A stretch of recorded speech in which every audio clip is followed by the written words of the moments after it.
Olá, boa noite. Começa agora o Terra Viva DBO na TV com as principais notícias da pecuária brasileira. Apesar das grandes dificuldades enfrentadas pela economia, o setor leiteiro acabou registrando um forte crescimento no ano passado. Mas agora, em 2021, o aumento do desemprego, o fim da ajuda emergencial e a expansão da Covid-19 fizeram a situação voltar a se complicar. E este é um dos assuntos do nosso querido editor Sidney Masco, que já está pronto para fazer a sua parte no serviço de hoje. Boa noite, Sidney, seja muito bem-vindo. Hoje sou eu que estou aqui no rancho. Boa noite, Renata. Uma grande satisfação ter você aqui com a gente mais uma vez. Seja muito bem-vinda também. Muito boa noite para todo mundo. A jardineira novidadeira do Terra Viva DBO na TV está chegando agora da Boca do Sertão, trazendo as notícias de lá para passar para o povo de cá. E já vai convidando, então, os companheiros boiadeiros e as companheiras boiadeiras aqui desta povoação para se abancar e escutar o que a gente tem para contar. Mesmo com o custo de produção nas alturas estratosféricas em que ele andou, o ótimo preço pago pelo leite nas usinas ajudou demais o lado do produtor brasileiro durante praticamente todo o ano passado, né? Mas foi só entrar o 2021 que o consumidor sumiu, a cotação caiu e agora os produtos derivados estão ficando empilhados na geladeira do laticínio.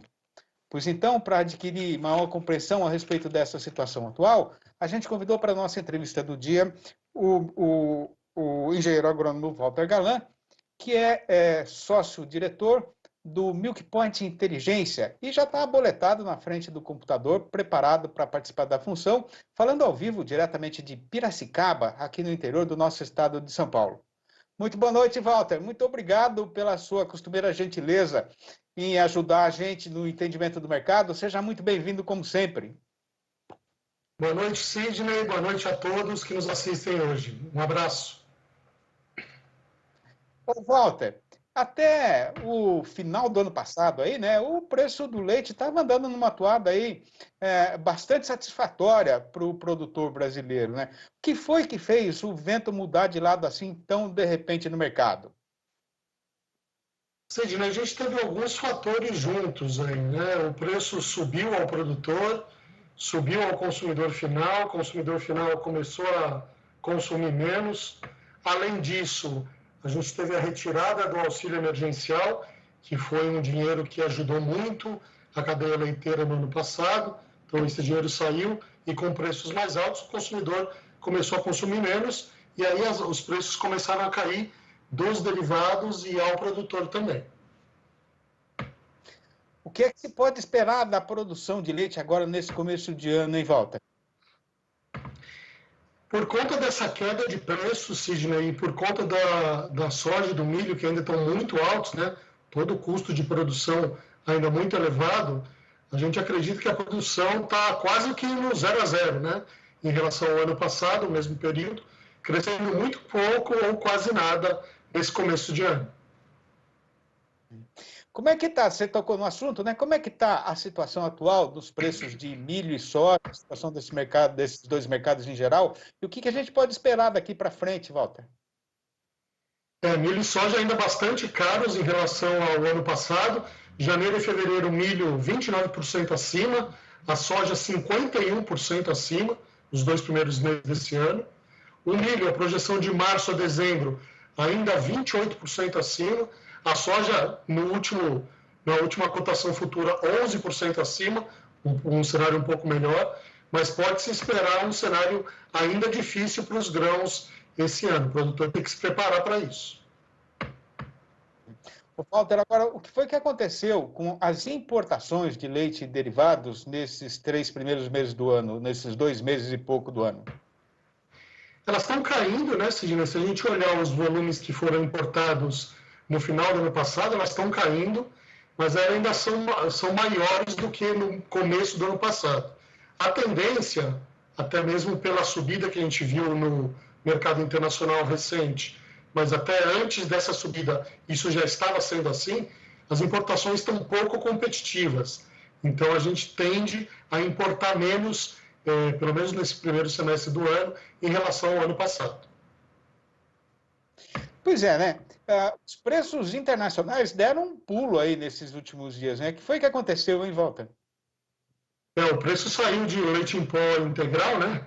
Principalmente. O GDT, como na cesta de produtos, subiu 15%. O leite em pó integral subiu 21% em um único leilão. Foi de 3.600 para 4.300 dólares por tonelada. Então, tem uma série de fatores, mas o principal deles é a demanda da China. A China entrou comprando muito forte nesse leilão no mercado internacional. A gente tem uma produção menos acelerada do que o normal nos principais países exportadores. Tem também alta no preço do petróleo, que aumenta a demanda também de outros países que são produtores de petróleo. Então, tudo isso fez com que subisse bastante forte o GDT, e o Brasil, de importador, a gente pode virar exportador. Então, uma coisa que é importante a gente falar, né, é bom lembrar, né, Walter, é que os leilões da GDT, eles acontecem a cada 15 dias. Então, quando a gente fala alta de 15%, alta de 20%, é em 15 dias, né? Agora, isso que eu ia te perguntar agora, né, Walter? Essa situação abre a possibilidade de o Brasil poder exportar ou de aumentar as nossas exportações de produtos de laticínio, que por enquanto ainda são bem pequenas, digamos assim? Eu acho que sim, Sidney. Abre uma janela, principalmente para o leite em pó integral. A gente tem bastante contato com muitas empresas aí do mercado que atuam nesse mercado de leite em pó. Leite em pó aqui no Brasil, em preços equivalentes, está 3.400, 3.500 dólares por tonelada. Antes mesmo desse último GDT, já era mais ou menos competitivo vender leite em pó do Brasil para o exterior. Agora o exterior está em 4.300 contra 3.500 aqui. Então estamos quase, praticamente 800 dólares por tonelada abaixo do mercado internacional. Então, sim, temos bastante chance de uma janela de exportação, exportar alguns volumes de leite em pó para outros mercados. Tomara mesmo, né? Agora, Walter, o que está acontecendo no mercado de venda de derivados para o varejo? Ele vinha caindo, Sidney, com esse começo de ano aí, o consumo caindo, os preços elevados, sem o auxílio emergencial, ele vinha caindo, mas essa sinalização do GDT e a própria redução da produção interna veio começando trazendo recuperação para esse mercado.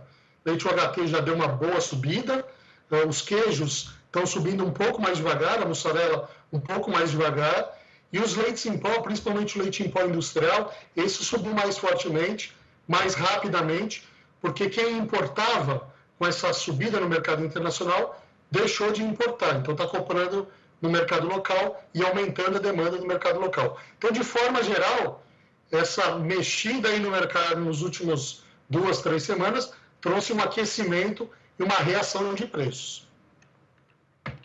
Agora, como é que está a situação no mercado spot, que é aquele onde participam só as empresas do setor, né, Val?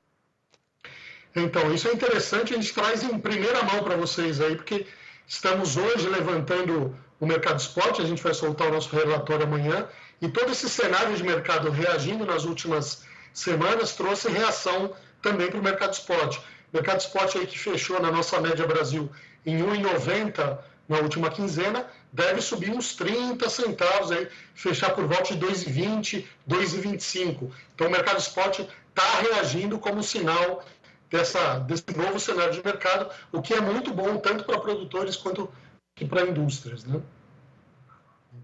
Para arrematar a prosa, então, Walter, dá para a gente esperar uma alta nos preços do leite ao produtor nos próximos dias ou semanas? Sim, eu acho que sim. Essa reação do spot é sintomática, é emblemática, vamos dizer assim, do que vai acontecer com o produtor. O produtor, esse leite, o preço de março pago pelo leite de fevereiro ainda vai cair uns 4, 5 centavos, mas preço de abril, leite de março pago em abril, esse já deve ter um aumento em função de todo esse novo cenário de mercado que a gente está vendo. Então, boa notícia aí para o produtor de leite. E tem ainda a ajuda emergencial que você falou que vai voltar, né? Tá bom, tá certo. Então, queria agradecer demais a sua participação, Walter, mais uma vez, né? Muito obrigado, um abração para você. Dá um abraço em toda a turma boa aí do Milk Point. E até a próxima. Perfeito, um abraço a todos, Sidney. Muito obrigado pela oportunidade e até a próxima. A satisfação é nossa sempre. E a gente volta agora para os nossos estúdios no bairro do Morumbi, aqui na capital de São Paulo, com a companheira Renata Afonso. Obrigada, Sidney. Daqui a pouco você volta com o fechamento do mercado do boi gordo. E vamos agora para o nosso primeiro intervalo. Já voltamos com as informações do mercado do boi magro e da reposição. Até já! Estamos de volta com o Terra Viva DBO na TV.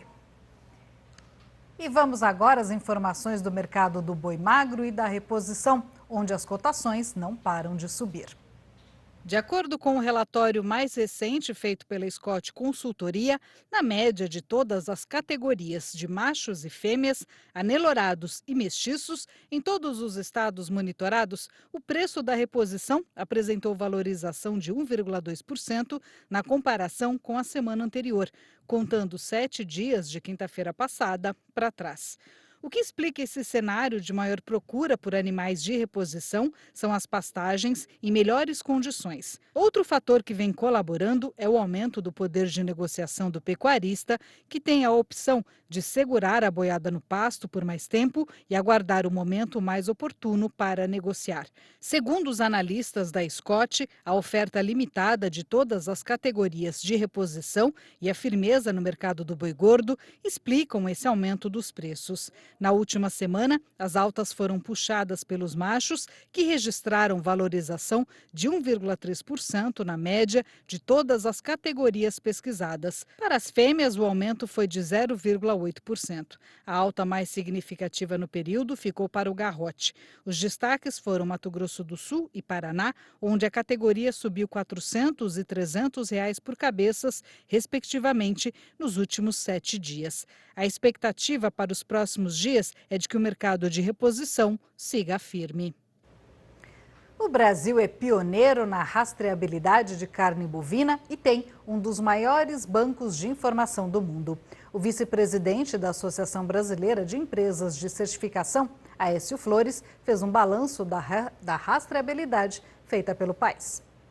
A gente já chegou a ter um número bastante expressivo no passado, no início do programa de rastreabilidade do Brasil, e esse número, com os altos e baixos do mercado e das próprias questões institucionais do processo de rastreabilidade Sisbov no Brasil, ele veio caindo com o tempo. Hoje a gente chega a um número de propriedades em torno de 1.700 propriedades que hoje fazem rastreabilidade com critério para exportação, com critério para certificação Sisbov. Esse número ele pode ser muito maior, então acredito que o pecuarista que tá dentro do sistema hoje está fazendo o seu trabalho bem feito, está cumprindo com as normas e está querendo ganhar mais com isso, está querendo valorizar mais o seu produto. Então a certificação, como qualquer agregador de valor a um produto, ele é muito importante e fundamental para a conquista de grandes mercados, no caso, e mercados compradores de maior valor. Então, o pecuarista está muito ciente disso. Esse caminho que a gente fez com a rastreabilidade nesses 20 anos que ela já existe no Brasil, ele vem de um processo bastante árduo, uma batalha bastante forte, uma adaptação do pecuarista às regras que vieram se adaptando nesse período. Mas a gente acredita que o pecuarista faz a sua parte e, na verdade, ele queria ter mais ganho com isso. Até para a gente conseguir ter mais gente fazendo rastreabilidade, que é um produto tão importante para a nação, como pensando em país, e principalmente para a obtenção de mercados com segurança de compra. Então, a utilização que se dá da rastreabilidade, ela é um pouco aquém para nós, empresas de certificação, do que ela poderia ser dado, porque a gente acredita dentro da associação e as empresas em si, que a rastreabilidade ela pode ser usada como um ponto de partida para não existir mais contestação para o produto carne brasileiro, para a nossa proteína animal. Então, a gente tem que valorizar mais esse nosso sistema de rastreabilidade e, como governo, como instituição, usar ele mais como uma porta de entrada para qualquer mercado comprador da nossa proteína animal. A segunda etapa da campanha de vacinação contra a febre aftosa de 2020 alcançou 98,36% do rebanho brasileiro. Os dados são do Ministério da Agricultura. Ao todo, foram cerca de 76 milhões de bovinos e bubalinos com até 2 anos de idade. O Ministério da Agricultura contabilizou dados de 21 das 22 unidades da federação que adotam a vacinação. Faltam apenas as informações sobre a imunização na Paraíba. Por conta da pandemia, o prazo para vacinação e envio da declaração pelo produtor foi prorrogado. De acordo com o Ministério, o resultado é satisfatório e atinge os índices estabelecidos no Programa Nacional de Vigilância para a Febre Aftosa. Em 2020, o Ministério reconheceu 6 estados brasileiros: Acre, Paraná, Rio Grande do Sul, Rondônia, regiões do sul do Amazonas e do noroeste do Mato Grosso, como livres de febre aftosa sem vacinação. O Brasil tem uma participação enorme na agricultura mundial e deve aumentar nos próximos anos. Os alimentos produzidos aqui atendem a cerca de 800 milhões de pessoas ao redor do mundo e a nossa contribuição com o planeta deve seguir crescendo, ao ponto de deixarmos a segunda colocação e assumirmos a liderança entre os países que mais exportam grãos no mundo. A estimativa foi elencada no levantamento da Empresa Brasileira de Pesquisa Agropecuária. De acordo com a Embrapa, em 10 anos, a nossa participação no mercado global de alimentos saiu de pouco menos de 21 bilhões de dólares para 100 bilhões de dólares, tendo como carros-chefe a carne, a soja, milho, algodão e produtos florestais. Em 2020, os Estados Unidos venderam 138 milhões de toneladas de grãos, enquanto o Brasil exportou 122 milhões de toneladas. Na última década, a produção de grãos do Brasil cresceu 5,33% ao ano, enquanto a do mundo cresceu menos da metade, 2,03% ao ano. Assim, o levantamento aponta que passaremos os americanos, atuais líderes, em 5 anos. E vamos para mais um intervalo e na volta tem as informações do mercado do boi gordo, as cotações do dia e também o versinho caipira do nosso querido editor Sidney Maskell. Até já! De volta com o Terra Viva DBO na TV. E quem também está de volta aqui no nosso rancho eletrônico é o editor Sidney Maskell, que traz o fechamento do mercado do boi gordo nesta segunda-feira em todo o país. Sidney, é com você.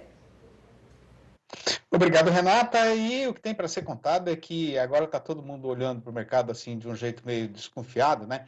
Querendo entender o que é que pode acontecer na metade fechadeira de março, que vai ser estreada nesta quarta-feira, nesta terça-feira, aliás. Bom, o caso é que o mês entra agora naquela parte que não cabe mais dentro do salário do trabalhador empregado. O resultado é que daqui para frente o povo todo fica de novo obrigado a gostar mais de frango, salada e ovo. Enquanto isso, o que está dando sustentação para a cotação continua sendo principalmente o forte apertamento na oferta de gado terminado no país inteiro, entre outros motivos, porque, conforme o companheiro deve ter reparado, com a valorização da cria, agora nem vaca de descarte mais está aparecendo no nosso comércio boiadeiro. Assim mesmo, no mercado de carne sem osso no atacado, o preço continuou caindo, só que agora numa toada bem mais sossegada, com um recuo aí, um leve recuo de 0,1% na média dos cortes comercializados, isso nos últimos 7 dias contados de quinta-feira passada para trás. No mesmo período considerado, no varejo do produto sem osso, o que aconteceu foi o contrário. E o carretão se firmou na subida do Estradão, com altas de 0,9% no Paraná, de 0,4% no Rio de Janeiro e nas Minas Gerais, e de 0,1% aqui no estado de São Paulo. No balanço do dia da Scott Consultoria, foram apuradas mudanças nas cotações só em 4 das 32 regiões pesquisadas em todo o Brasil, mas, mais uma vez, em todas elas, o preço subiu. E para cumprir a função de fazer a recitação dessa lista, eu peço novamente a intervenção da companheira apresentadora e jornalista Renata Afonso. Acompanhe. Começamos hoje no sul de Minas Gerais. Por lá, a alta foi geral, com o boi sendo cotado agora a R$ 290,50 e a vaca a R$ 278, no prazo de 30 dias e já descontada a parte do Fundo Rural. Alta dupla também em Goiânia, capital de Goiás. O macho foi para R$ 289,50 e a fêmea para R$ 279,50. Quem quiser comprar vaca em Cuiabá, capital de Mato Grosso, vai desembolsar pelo menos R$ 280,50. Partimos para o oeste de Santa Catarina, com a fêmea arribando para R$ 257,00 no prazo de 20 dias. Aqui no estado de São Paulo, tanto em Barretos quanto em Araçatuba, houve estabilidade nos preços. Nas duas praças, o valor do boi é de R$ 300,50 no prazo de 30 dias. Tá certo, então, que vem aí essa metade fechadeira do mês, né? Mas está chegada a hora, então, de fazer a recitação do nosso versinho caipira do dia. E começando uma semana nova, a gente troca o tema da nossa recitação, que passa a ser agora onça e pescaria. Então, vai ouvindo. No descuido do Zé Barroso, um garrote ardiloso desguaritou do lote e num trote enganoso se alongou no cerrado. Na mesma hora, chamei na espora meu alazão tostado e saí a galope do estradão para começar a perseguição. Mas não tive sucesso na minha intenção e não pude terminar o serviço, porque o caminho perigoso tomado pelo mestiço terminou no bote traiçoeiro de um canguçu tinhoso que estava atocaiado no trieiro. É isso então, gente. Vou ficando por aqui por hoje, prometendo voltar amanhã nos nossos horários de costume e mandando um forte abraço fraternal para todo mundo. E eu devolvo a vez de falar para você, minha colega Renata Afonso. Obrigada, Sidney. Boa noite e até amanhã. E o DBO de hoje fica por aqui. Obrigada pela sua companhia. Nós voltamos na terça-feira com a reprise desse programa às 6h30 da manhã e com um noticiário novo a partir das 7h45 da noite. Até lá.